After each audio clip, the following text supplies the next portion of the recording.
Morning students, welcome to competition Guru online coaching classes. आज की इस क्लास में हम लोग डिस्कस करने वाले हैं HP TET previous year question paper जो कि 2016 में हुआ था। और इस क्लास में हम डिस्कस करेंगे CDP subject child development and pedagogy, या सिंपली जिसे आप चाइल्ड साइकोलॉजी के नाम से जानते हो। तो ये जो सीडीपी का पोर्शन है या चाइल्ड साइकोलॉजी है, ये सारी स्ट्रीम्स के लिए कॉमन रहता है, तो आप सबके लिए ये वाली वीडियो हेल्पफुल होने वाली है। चलिए स्टार्ट करते हैं। हमारा फर्स्ट क्वेश्चन है ट्रूएंसी इज, ट्रूएंसी क्या आ गया, कामचोरी आ गया एक तरह से। तो इसे क्या बोलोगे, क्या ये एक तरह की बैकवर्डनेस है, लिबिडो है, बायोलॉजिकल फैक्टर है या एनेक्डोट है। लिबिडो क्या है, सेक्सुअल ड्राइव है, जिसे मेंशन किया था सिगमंड फ्राइड ने अपनी साइको एनालिटिक थ्योरी में। एनेक्डोट एक तरह का घटना विवरण होता है, और बायोलॉजिकल फैक्टर मतलब जैविक कारण आ गया। तो ट्रूएंसी के लिए इसमें से राइट ऑप्शन बन जाती है आपकी backwardness. A is the correct answer. Next question है learning is a process of progressive. जो लर्निंग है अधिगम की प्रक्रिया है, उसे आप क्या बोलोगे। क्या एक्सरसाइज अडेप्शन है, बिहेवियर अडेप्शन है, इंटरेक्शन अडेप्शन है या फिर कंडीशनिंग अडेप्शन है। तो अगर आप में से याद होगा, लर्निंग की डेफिनेशन क्या आ जाती है, लर्निंग की वजह से, लर्निंग चाहे इंटेलिजेंस की वजह से हो, एक्सपीरियंस की वजह से हो या व्हाटएवर, बट उसकी वजह से क्या होना चाहिए, आपके बिहेवियर में एक तरह से चेंजेस आने चाहिए, मॉडिफिकेशन आनी चाहिए उस लर्निंग की वजह से, उस सीखने की वजह से। इसलिए हम बोल सकते हैं learning is a process of progressive behaviour adaptation. Next question है who said heredity is sum total of inborn individual traits. Heredity और इन्वायरमेंट ये दोनों फैक्टर हैं जो बच्चे की डेवलपमेंट को, बच्चे के विकास को प्रभावित करते हैं। और हेरिडिटी और इन्वायरमेंट के लिए अलग अलग थ्योरिस्ट या बायोलॉजिस्ट हैं, साइकोलॉजिस्ट हैं, उन्होंने अलग अलग डेफिनेशंस दी हैं। तो एक डेफिनेशन आ जाती है heredity is the sum total of inborn individual traits. मतलब आपके व्यक्ति के ऐसे गुण जो कैसे होते हैं, इनेट होते हैं, जन्मजात होते हैं, जन्म से पहले ही मनुष्य में विद्यमान होते हैं। तो ये चीज किसने बोली है, वुडवर्थ ने बोली है, पीटरसन ने बोली है, डोगलस या एंड होडाल्ड ने बोली है, या फिर बीएन झा ने इस चीज को बोला है। तो heredity is sum total of inborn individual traits, ये आ जाती है हेरिडिटी की definition by B N Jha. Right answer आ जाएगा हमारे पास, D is the correct answer. Next है law of continuity of germ plasm, law of resemblance, law of variation and law of regression related to। law of continuity of germplasm, resemblance मतलब एक जैसा दिखना या वेरी करना, या law of regression, ये किससे रिलेटेड हो सकते हैं। लर्निंग के लॉ हो सकते हैं, इंटेलिजेंस के लॉस हो सकते हैं, हेरिडिटी के लॉस हो सकते हैं, या फिर पर्सनैलिटी के लॉस हो सकते हैं। तो आप क्या करते हो कि किसी की तरह दिखते हो या अलग हो उनसे, ये सारी चीजें किसके अंडर आ जाती हैं, लॉज ऑफ हेरिडिटी के अंदर आ जाती हैं। ठीक है, तो राइट आंसर आ गया सी।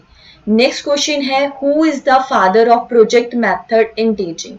टीचिंग के लिए अलग अलग मेथड दिए जाते हैं, जैसे कि प्रोजेक्ट मेथड आ गया, किंडरगार्टन मेथड आ गया, मॉन्टेसरी मेथड आ गया, इंडक्टिव डिडक्टिव अप्रोचेस आ गई, डिफरेंट काइंड ऑफ मेथड आ जाते हैं। तो जब बात आती है प्रोजेक्ट मेथड की, तो ये मेथड किसने दिया है, स्किनर ने, डॉल्टन ने, किलपैट्रिक ने या फिर क्रो एंड क्रो ने। तो फादर ऑफ प्रोजेक्ट मेथड बोला जाता है किलपैट्रिक को। आपको ये मेथड क्या होते हैं ये भी पता होना चाहिए, और साथ में किसने ये मेथड दिए ये भी आपको नॉलेज होना चाहिए। स्पेशली ये जो प्रोजेक्ट मेथड है ये किलपैट्रिक ने दिया है, ये क्वेश्चन डेफिनेटली पूछ लिया जाता है। नेक्स्ट क्वेश्चन है who said adolescence is a period of storm and strain. हमने पढ़ा है इरेक्शन की थ्योरी में भी कि एडोलसेंस क्या है, period of stress and storm है। तो यहाँ पे जो ऑप्शन है स्टैनली हॉल आ जाती है, स्किनर आ जाता है, वुडवर्थ आ जाता है, क्रो एंड क्रो आ जाता है। तो ये जो किशोरावस्था है ये कैसे ये अवस्था है, स्टॉर्म और स्ट्रेन की अवस्था है, ये किसने बोला है। तो ये राइट आंसर यहाँ पे आ जाएगा हमारे पास, स्टैनली हॉल के अकॉर्डिंग उन्होंने क्या दिया है, एडोलसेंस थ्योरीज दी हैं। थ्योरी, और उसमें उन्होंने बात कही थी किसके बारे में, कि जो एडोलसेंस है वो period of storm and stress आ जाता है।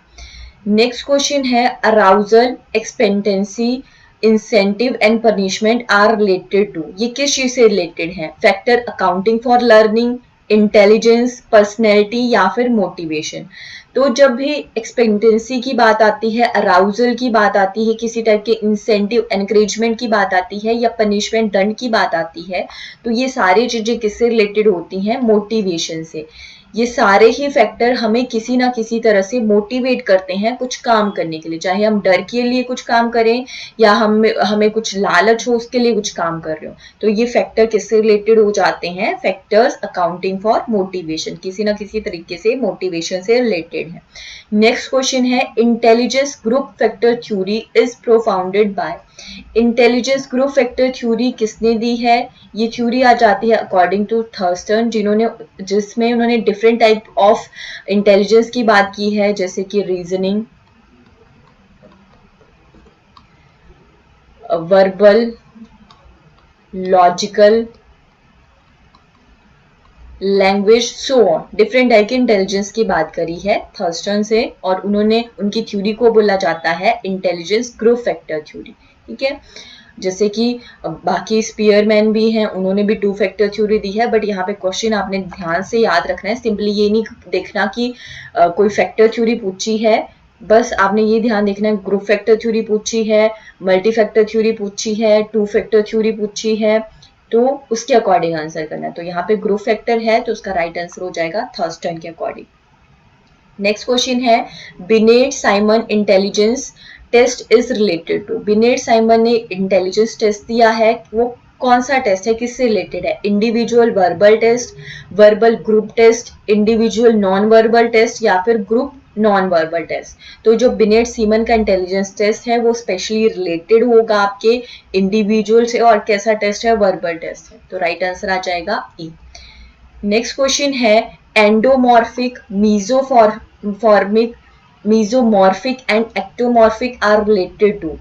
एंडोमॉर्फिक क्या होता है, मीजोमॉर्फिक और एक्टोमॉर्फिक, और ये किससे रिलेटेड है? तो हमें पता है, आपको करवा चुकी हूँ, ये शेल्डन की क्लासिफिकेशन ऑफ पर्सनैलिटी से रिलेटेड है। शेल्डन ने पर्सनैलिटी की क्लासिफिकेशन दी है 3 टाइप से। इन्होंने बोला कि जो डिफरेंट हमारे बॉडी के टाइप्स होते हैं उस पर डिपेंड करती है कि हमारी पर्सनैलिटी किस तरह की होगी, और इसके लिए उन्होंने 3 टाइप दे दिए, एंडो, मीजो और एक्टो। एंडो में क्या चीज आती है, यहाँ पे बात की जाती है कि एक तरह से इंडिविजुअल में फैट ज्यादा होता है और वो थोड़ा ह्यूमरस नेचर का होता है, जॉली नेचर का होता है। मीजो में ब्रॉड शोल्डर्स होते हैं, और एक तरह से ये एक्टो और एंडो के बीच की कैटेगरी है या बीच का टाइप है। और एक्टो में क्या आ जाता है, एक्टो में एक तरह से बोल सकते हैं कि फैट बहुत कम होता है, स्लिम ट्रिम होते हैं, उन्हें उन्हें किस टाइप में रखा गया, एक्टोमॉर्फिक में। और इसी तरह बॉडी टाइप्स के बेसिस पे इन्होंने पर्सनैलिटी की क्लासिफिकेशन कर दी कि कैसे लोग जॉली नेचर के होते हैं, कौन से परफेक्ट रहना पसंद करते हैं, एडवेंचरस होते हैं, ये सारी चीजें उन्होंने क्लासीफाई की हैं अपनी थ्योरी ऑफ पर्सनैलिटी में। नेक्स्ट क्वेश्चन है in personality id, ego and super ego related to. Id, ego और सुपर ईगो किससे रिलेटेड हैं? गिलफोर्ड से, एल्पोर्ट से, मॉर्गन से या फिर फ्राइड से। तो ये रिलेटेड है सिगमंड फ्राइड से। थ्योरी का नाम क्या जाता है? Sigmund Freud psycho analytic theory, और कैसी थ्योरी है? डेवलपमेंटल थ्योरी है। और दूसरा क्या नाम आ जाता है इसका? Psychosexual theory of development. Next question है थॉर्नडाइक प्रोपेगेटेड। थॉर्नडाइक ने कौन सी थ्योरी दी है? Inside theory. अब इनसाइड थ्योरी तो किसने दी है? कोहलर ने दी है। Conditional response theory, trial and error theory या ऑपरेंट कंडीशनिंग थ्योरी। तो ट्रायल, ये सारी ही थ्योरीज वैसे तो आ जाती हैं आपकी लर्निंग थ्योरीज, अधिगम के सिद्धांत हैं। ट्रायल एंड एरर थ्योरी दी है थॉर्नडाइक ने, और हमसे पूछा था थॉर्नडाइक के अकॉर्डिंग, राइट आंसर आ गया सी। कंडीशनल रिस्पॉन्स थ्योरी किसने दी है या क्लासिकल कंडीशनिंग थ्योरी दी है? पैवलॉव ने। ऑपरेंट दी है स्किनर ने, और पहला था इनसाइट, वो दी है कोहलर ने। तो यहाँ पे राइट आंसर थॉर्नडाइक की थ्योरी का नाम आ जाता है trial and error theory. Next है delinquent children are classified at. Delinquent children को कैसे क्लासिफाई कर सकते हैं? फिजिकली एक्सेप्शनल होते हैं, इमोशनली एक्सेप्शनल होते हैं, या फिर इंटेलेक्चुअली एक्सेप्शनल होते हैं, या फिर सोशली एक्सेप्शनल होते हैं। तो यहाँ पे अगर बात की जाए डेलिक्वेंट चिल्ड्रन कौन से होते हैं, आप एक तरह से बोल सकते हो कि ऐसे बच्चे जो सोसाइटी में मतलब है अभी छोटे बच्चे, लेकिन सोसाइटी में कुछ उटपटांग हरकतें कर सकते हैं, आउट ऑफ लॉ जाके कुछ चीजें करते हैं। तो ये फिजिकली इमोशनली या इंटेलेक्चुअल एक्सेप्शनल नहीं होते। एक तरह से अब जो बच्चा कुछ गलत काम करता है सोसाइटी में रहते हैं, हम बोल सकते हैं कि वो कैसा है, डेलिक्वेंट है या फिर सोशली एक्सेप्शनल है। राइट आंसर आ गया डी। नेक्स्ट क्वेश्चन है development of language in children according to BF Skinner is the result of. अब सबने लैंग्वेज के बारे में अलग अलग चीजें बोलनी है, ओके सबके अलग अलग व्यूज आ जाते हैं, अलग अलग हिपोथेसिस आ जाते हैं। तो यहाँ पे स्पेशली पूछा है BF स्किनर के अकॉर्डिंग लैंग्वेज की डेवलपमेंट, लैंग्वेज का विकास बच्चे में कैसा होता है, किसका रिजल्ट है। बच्चा ट्रेनिंग करता है ग्रामर में या इमिटेशन और रीइंफोर्समेंट नकल करके, और रीइंफोर्समेंट की वजह से, या इनेट एबिलिटी होती है जन्मजात होता है, या मैच्योरिटी की वजह से डेवलपमेंट होती है लैंग्वेज की बच्चे में। तो स्किनर और पावलोव या थॉर्नडाइक के अकॉर्डिंग बात करें तो ये लोग बोलते हैं कि इमिटेशन और रीइंफोर्समेंट जरूरी है अगर हम चाहते हैं बच्चे में भाषा का विकास हो। बच्चा नकल करके, अभ्यास करके, एक्सरसाइज से और रीइंफोर्समेंट से लैंग्वेज को सीखता है। तो करेक्ट आंसर आ गया B according to BF Skinner. Next question है Nikhil fails in the examination and attributes his failure to the framing of the faulty question paper. Nikhil कोई बच्चा है जो अपने एग्जामिनेशन में फेल हो जाता है, और वो क्या बोलता है, अपने फेलियर के लिए किसे रिस्पॉन्सिबल बताता है, फॉल्टी क्वेश्चन पेपर को। Which defence mechanism does he use. कौन सा डिफेंस मैकेनिज्म निखिल ने यूज किया? प्रोजेक्शन, कंपनसेशन, आइडेंटिफिकेशन या रैशनलाइजेशन। तो इस चीज को हम नाम देंगे रैशनलाइजेशन का। D is the correct answer. Next है which of the following is the measure of location. Location को कैसे मेजर कर सकते हैं? मोड का यूज करके, मीन का, परसेंटाइल का, या स्टैंडर्ड डेविएशन का। तो यहाँ पे परसेंटाइल का यूज करके हम मेजर कर सकते हैं लोकेशन को। सो राइट आंसर हमारे पास आ जाएगा सी। नेक्स्ट है which of the following theories is most quantitatively measurable. Quantity की बात की है, क्वांटिटी अलग चीज आ जाती है, क्वालिटी अलग चीज आ जाती है। क्वांटिटी की बात की है मतलब नंबर्स की बात की है। तो क्वांटिटेटिवली किस चीज, कौन सी थ्योरी को हम मेजर कर सकते हैं? पावलोव, स्किनर, हल्स थ्योरी या नन ऑफ दीज। अब पावलोव और स्किनर ने तो कौन सी थ्योरी दी है? कंडीशनिंग थ्योरी दी है। हल ने पर्सनैलिटी थ्योरी दी है। तो यहाँ पे बात कर रहे हैं कि मोस्ट क्वांटिटेटिवली मेजरेबल जो थ्योरी आ जाती है वो स्किनर की थ्योरी आ जाती है, क्योंकि यहाँ पे वो रिवॉर्ड्स, पनिशमेंट और रीइंफोर्समेंट की बात करते हैं कि जितना हम क्या करेंगे, बच्चे को पॉजिटिवली रीइंफोर्स करेंगे उतना ही ज्यादा क्या कर सकता है, बच्चा सही ढंग से परफॉर्म कर सकता है या टास्क को बार बार रिपीट कर सकता है। तो इसे हम नंबर के बेसिस पे मेजर कर सकते हैं इस थ्योरी को as comparison to other theory. So right answer हमारे पास आ गया बी। नेक्स्ट क्वेश्चन है which is the most effective reinforcement schedule according to operant conditioning theory of learning for stable learning. अब ऑपरेंट कंडीशनिंग थ्योरी अगेन किसकी theory है? Skinner theory है। और यहाँ पे जो अलग अलग रीइंफोर्समेंट स्केड्यूल दिए गए हैं, तो मोस्ट इफेक्टिव रीइंफोर्समेंट स्केड्यूल क्या हो सकता है? कंटिन्यूस रीइंफोर्समेंट, कि आप एक कंटिन्यूस तरीके से बच्चे को रीइंफोर्स करो, या फिक्स्ड रीइंफोर्समेंट, या फिक्स्ड रेशियो में आप क्या करो, बच्चे को रीइंफोर्स करो, वेरिएबल रेशियो रीइंफोर्समेंट, या फिर फिक्स्ड इंटरवल इन रीइंफोर्समेंट। तो कौन सा मोस्ट इफेक्टिव तरीका होगा? वैसे सारे इफेक्टिव होते हैं, बट मोस्ट इफेक्टिव तरीका हो जाता है जब हम वेरिएबल रेशियो में ही रीइंफोर्स करते हैं, कभी कम कभी ज्यादा, मतलब रेशियो वेरी करती रहेगी। ठीक है, तो उसे हम नाम देंगे वेरिएबल रेशियो रीइंफोर्समेंट का। सो राइट आंसर आ गया सी। नेक्स्ट है a child who has unusual difficulty in instruction may have the following impairment. बच्चे को जब इंस्ट्रक्शन दी जाती है तो बच्चा अनयूजुअल तरीके से डिफिकल्टी फेस करता है जो नॉर्मल नहीं है।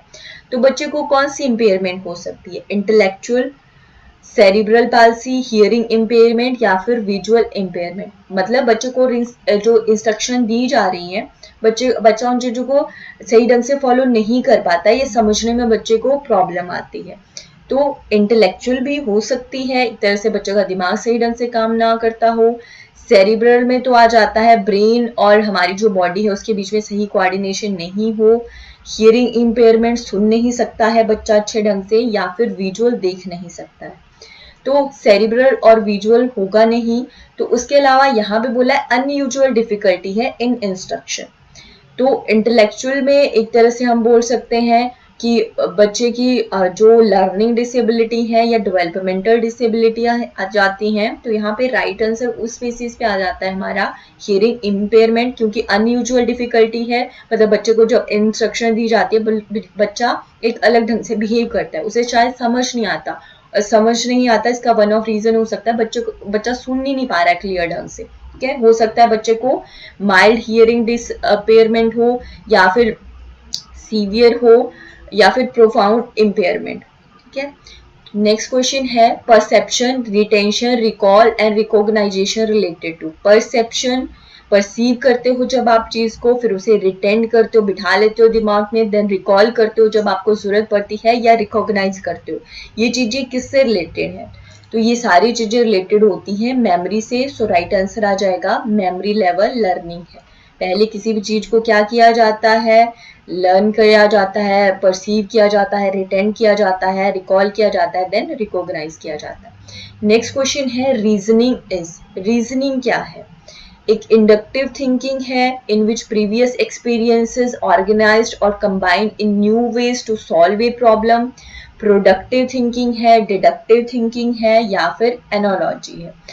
तो यहाँ पे अगर हम मान लें कि रीजनिंग क्या है, इंडक्टिव, प्रोडक्टिव, डिडक्टिव या एनालॉजी कुछ भी है, जहाँ पे क्या किया जाता है, प्रीवियस एक्सपीरियंस को ऑर्गेनाइज किया जाता है या कंबाइन किया जाता है किसी नए तरीके से किसी प्रॉब्लम को सॉल्व करने में, तो हम बोल सकते हैं इसका राइट आंसर, क्योंकि आप कुछ नया क्रिएट कर रहे हो, तो वो चीज क्या आ जाएगी, इसका राइट आंसर क्या आ जाएगा, आप क्या हो, एक तरह से प्रोडक्टिव हो। सो राइट आंसर आ गया B.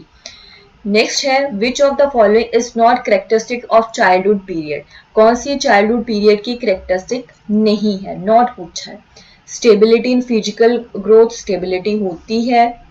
Development of mental abilities, mental abilities की डेवलपमेंट होती है। एक्सट्रोवर्ट पर्सनैलिटी होती है बच्चे में। Exuberance of aspiration, ambitious and imaginations. तो बच्चा जब चाइल्डहुड पीरियड में है एम्बिशियस नहीं होगा, एस्पिरेशंस मतलब मोटिवेशन से रिलेटेड है, इमेजिनेशंस भी इतनी ज्यादा नहीं होगी, तो ये राइट आंसर नहीं होगा। फॉर चाइल्डहुड पीरियड की करेक्टरिस्टिक नहीं है, बाकी सारी होंगी। So D is the correct answer. Next question है thematic appreciation test related to. Thematic appreciation test किससे रिलेटेड है? आप बोल सकते हो एक तरह से थीमेटिक एप्रिसिएशन टेस्ट में क्या किया जाता है, पिक्चर टेक्निक का यूज किया जाता है। पिक्चर टेक्निक का यूज करते हैं, या प्रोजेक्शन टेस्ट है, या और क्या बोलेंगे, प्रोजेक्शन टेस्ट है। जैसे परफॉर्मेंस टेस्ट आ जाता है, एक तरह के परफॉर्मेंस टेस्ट में इंक्लूड कर सकते हैं आप कि किसने दिया है, गिलफोर्ड ने, मॉर्गन मोरे ने, बेल्स ने या एल्पॉर्ट ने। तो ये किसने दिया था, मॉर्गन एंड मोरे ने दिया था। राइट आंसर आ गया बी। कैसा है, प्रोजेक्शन टेस्ट है या पिक्चर टेक्निक टेस्ट है। नेक्स्ट है which of the following is not the projective technique of personality. कौन सी अब प्रोजेक्टिव टेक्निक पर्सनैलिटी की नहीं है? रॉशस इंक ब्लॉ टेस्ट, या thematic appreciation test, Stanford Binet test, या साइको एनालिटिक टेस्ट। तो बिनेट के बारे में हमने पहले भी पढ़ा था। बिनेट कैसा है, एक तरह का बिनेट सैमन, या जिसे पहले स्टैनफोर्ड बिनेट बोला जाता था, कैसा टेस्ट आ जाता है, इंडिविजुअल वर्बल टेस्ट आ जाता है, या सिंपली इंडिविजुअल टेस्ट आ जाता है। तो यहाँ पे प्रोजेक्टिव टेक्निक के बारे में पूछा गया है, तो प्रोजेक्टिव अलग आएगा, इंडिविजुअल अलग आएगा, और ग्रुप टेस्ट अलग आ जाता है। तो यहाँ पे बाकी सारे प्रोजेक्टिव टेक्निक हैं, Stanford Binet test individual test है। तो राइट आंसर आ गया सी। नेक्स्ट क्वेश्चन है the role of unconscious creative thinking is known as the process of. Unconscious creative thinking को क्या बोल लेंगे आप? वेरिफिकेशन, इल्यूमिनेशन, इनोक्यूलेशन या इंक्यूबेशन? तो ये सारे एक तरह से हमारी जो क्रिएटिविटी होती है उसके लिए थ्योरी दी गई है, वहां से ये चीजें उठाई गई हैं। कौन सी थ्योरी आ जाती है? थ्योरी ऑफ क्रिएटिविटी, जिसके 4 स्टेजेस आ जाती हैं। प्रेपरेशन, देन आप क्या करते हो? एलिमिनेट करते हो, इंक्यूबेट करते हो, देन लास्ट में वेरीफाई करते हो। तो रोल ऑफ जब अनकॉन्शियस क्रिएटिव थिंकिंग आता है तो ये कौन सा टाइप या स्टेज आ जाता है? वेरिफिकेशन, इल्यूमिनेशन या इंक्यूबेशन? इनऑक्यूबेशन तो होगा नहीं, है ना? कौन सा हो जाएगा? जब बात आती है role of unconscious creative thinking, तो उसे क्या बोलोगे? अब यहाँ पे वेरीफाई नहीं कर रहे हो, इल्यूमिनेट भी नहीं करते हो, आप क्या करते हो? एक तरह से इन ऑक्यूलेशन करते हो। राइट आंसर आ गया सी। नेक्स्ट क्वेश्चन है, which is the correct order of products given by Guilford? Guilford ने भी क्या थ्योरी दी है? मल्टी फैक्टर या फैक्टर थ्योरी दी है, जो उन्होंने डिफरेंट जो एक तरह से लेवल्स दिए हैं, उसमें से एक लेवल आ जाता है प्रोडक्ट्स। तो प्रोडक्ट्स की भी आगे उन्होंने सब स्टेजेस दी हैं या कैटेगरीज में डिवाइड किया है। तो सही कैटेगरी क्या आ जाती है? प्रोडक्ट्स में उन्होंने सबसे पहले किसकी बात की है? यूनिट्स की बात की है, देन उन्होंने क्लासेस की बात की है, रिलेशंस आ जाते हैं, फिर एक सिस्टम बन जाता है, देन ट्रांसफॉर्मेशंस एंड इम्प्लीकेशंस। तो ये सारी चीजें कहाँ पे आ जाती हैं? हमारी ऑप्शन नंबर सी में आ जाती है। यूनिट, क्लासेस आ जाता है, relation, system, transformations and implications आ जाती है। राइट आंसर आ गया सी। नेक्स्ट है, which of the following internal conditions determine perceptual process? कौन सी इंटरनल कंडीशंस डिटरमाइन करती हैं परसेप्चुअल प्रोसेस को? इंटेलिजेंस, इमोशन, मोटिवेशन या इंफॉर्मेशन? क्या पहले दो होंगे या दूसरा तीसरा होगा, सेकेंड एंड फोर्थ होगा या फिर फर्स्ट एंड फोर्थ होगा? तो यहाँ पे राइट आंसर जो आ जाएगा, इंटरनल कंडीशंस कौन सी होंगी जो डिटरमाइन करती हैं आप क्या परसीव कर रहे हो या परसेप्चुअल प्रोसेस को, आपके जो इमोशंस हैं और जो मोटिवेशन है। सो राइट आंसर आ गया बी, 2 एंड 3। नेक्स्ट क्वेश्चन है, ए पॉजिटिव और negative environmental stimulus that motivate behaviour? Positive और नेगेटिव इन्वायरमेंटल स्टिमुलस किसे बोलेंगे जो मोटिवेट करता है आपके बिहेवियर को? क्या ये रीइंफोर्समेंट है, पनिशमेंट है, इंसेंटिव है या फिर लर्निंग है?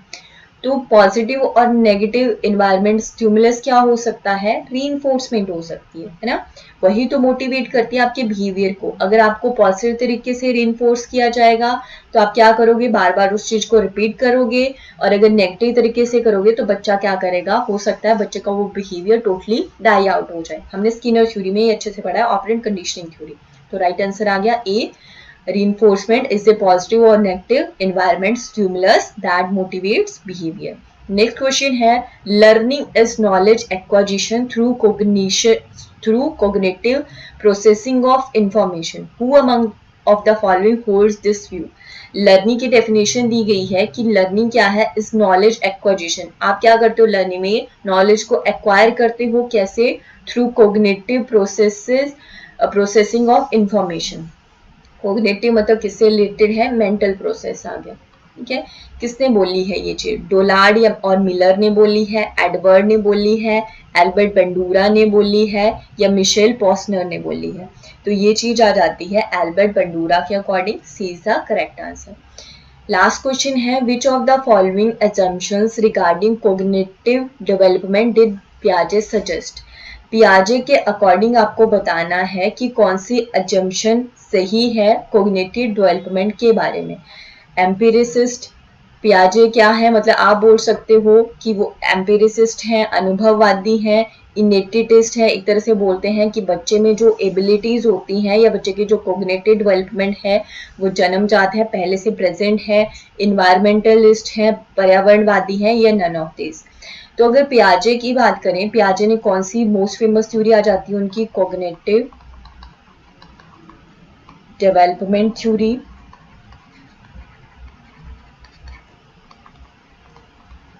जिसे हिंदी में क्या बोल लेंगे?